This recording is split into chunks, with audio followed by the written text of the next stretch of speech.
Are we all becoming evil watching Netflix? In Peaky Blinders, the main character, Tommy Shelby, is basically a mass murderer. Yet, people root for him like crazy. Why? The answer says something really deep about you.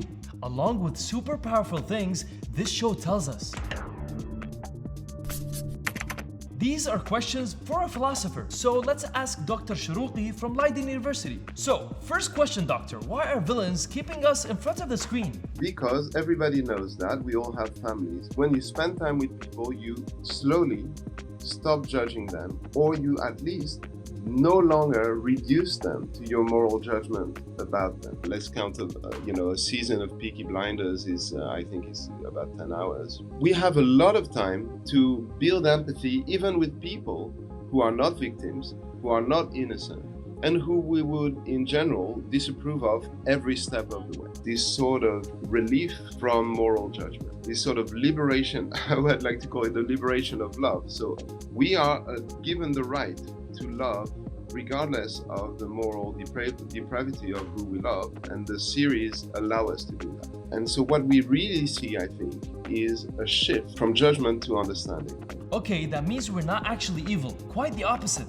That's good news. But that's assuming Tommy Shelby, who's heading this criminal mafia family specializing in horse racing gambles, is actually really evil. The parallel between Tommy Shelby and Jesus is throughout the series. That is God, and that of the Peaky Blinders. This is Sparkhill and Smallheath. We're much, much closer to Tom than God. Or the people who question Tommy's authority is always to say, oh, you always think you're like God. But Tommy's implicit response is always the same, is I'm not taking anybody's place because there is no God. This takes us to Tommy's role during World War I in the trenches. Tommy! Tommy! He's got the shakes! Help me with him! He was a digger, so he was a tunnel digger. These are people who dig under the enemy trenches.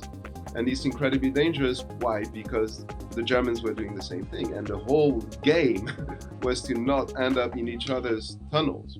So this constant anxiety, subterranean fear and all that's where he learned that there is no God. There's chaos. You haven't seen it, but I've seen it. But Tommy Shelby does not root for chaos. He keeps ordering things. That's actually one of the catchphrases of the show. By order of the Peaky Blinders.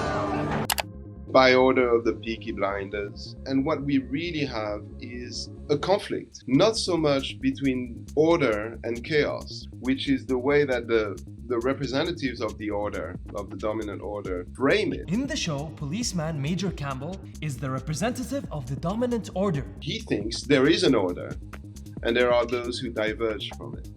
We will discuss our business on Sunday, on the agreed day at the allotted time.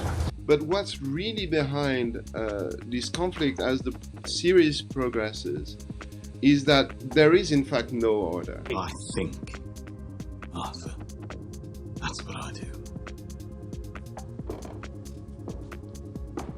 I think. So that you don't have to. I think, so you don't have to.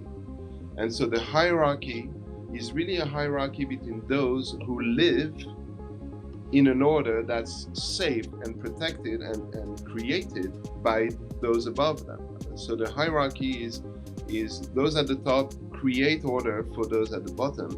And in this sense, Tommy can always think of himself as a protector of the working class because he creates order.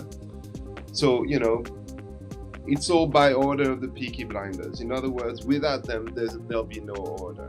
So, does that make him a fundamentally bad guy? It seems that he never really thinks that being rich or being the top dog is a justification for being the top dog. So it looks like he always looks for an extra justification somewhere else. So family codes, family loyalty, for example, common morality. There's a really interesting scene where he bullies the mother superior of an orphanage that he's sponsoring because there's been child abuse. The black child who hanged herself for fear of your temper. I do not see how.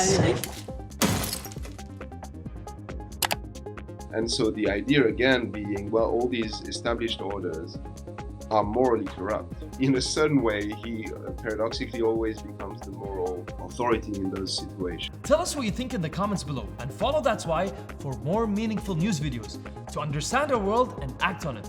Make sense, make a difference.